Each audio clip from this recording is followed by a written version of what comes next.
Hope you all are doing good. The topic which we are going to discuss today is chemical reactions and equations.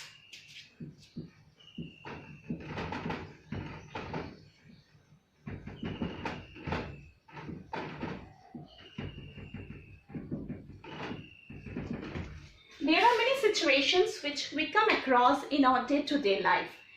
Like when we are cooking food, if a nail is left exposed in the ear, if it comes in contact with water, what happens? We all know that rust formation takes place.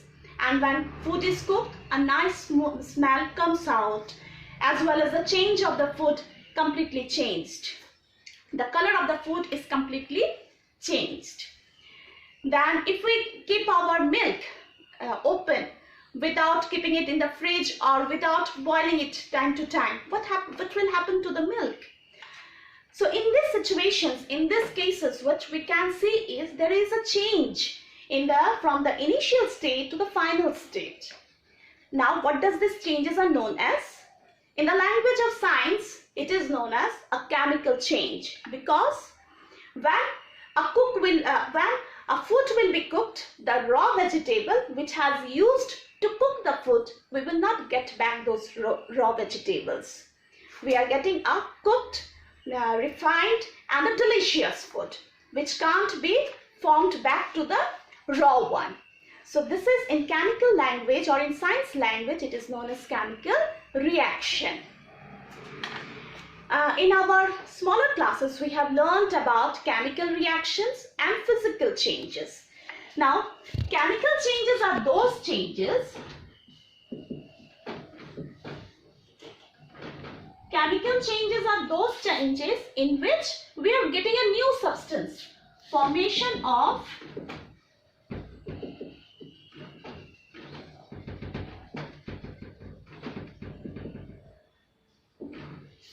whereas in physical change, we don't get any new substance.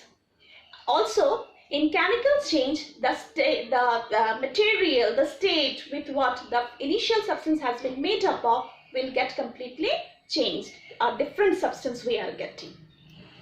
So here we shall be discussing about chemical reactions, how to make out those chemical reactions, and how to write those chemical reactions in the form of chemical equations.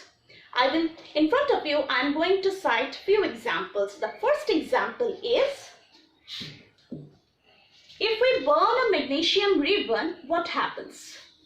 Magnesium ribbon, if we burn it, it comes in contact with oxygen and we are getting magnesium oxide. Magnesium ribbon is a solid substance. Oxygen is a gas, but the product, magnesium oxide, is powdered in form. So magnesium, when it burns in air, it gives a dazzling light, and the product is a powder. This is a chemical change, because from this product we don't get back magnesium anymore. Now the second reaction, lead nitrate, it's a solution. If it reacts with potassium iodide, we are getting a yellow precipitate of lead iodide and potassium nitrate as a byproduct. This precipitate means card type something which is forming. So in this reaction, there will be change in color. The product's color is yellow. A yellow card type substance is forming, and we can make out that a chemical reaction has taken place. In the third experiment, or in the third example, if some zinc granules, small pieces of zinc, if we dip it in hydrochloric acid or sulfuric acid, we get a gas. This gas is highly inflammable, hydrogen gas. We know that hydrogen gas is highly inflammable, and it catches fire with a sound which is known as pop sound. The experiment is also known as pop sound experiment, which is used to identify this gas, the particular gas H2. So in these three experiments, we can say that a chemical reaction has taken place because there is certain change in the state of the initial substance to the final substance, and we can say that chemical reaction has taken place. In the first substance, what happens? There is change in state. The state has been changed. When there is change in state, we can say a chemical reaction has occurred. In the next example, there is change in color.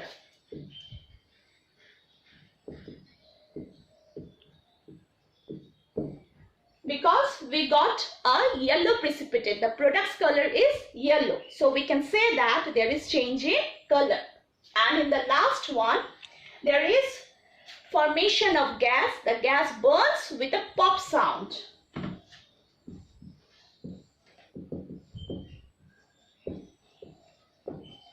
So lastly, we can say that there are 4 different ways of making out whether a chemical reaction has taken place or not.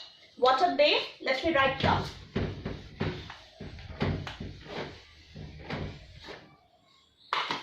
The first one is, if there is change in state,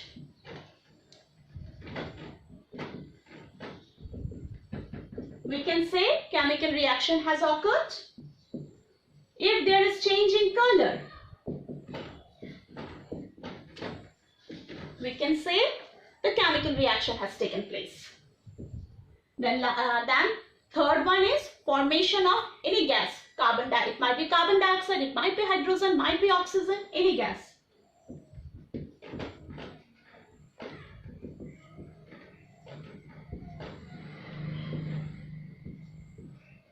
And lastly, there might be some change in color.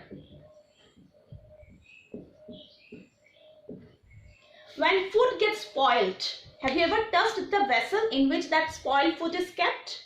Try it out. If food is getting spoiled, the whole vessel will be heated up because temperature is releasing.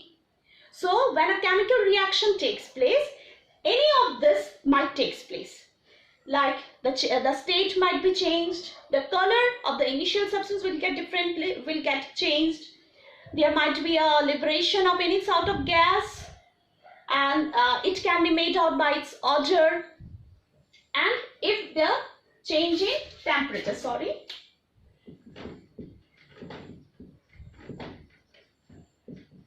if there is change in temperature, we can also say that chemical reaction has taken place. So my dear students, that's all for today's class. Next day, we shall be discussing about the different chemical equations. Till then, stay safe.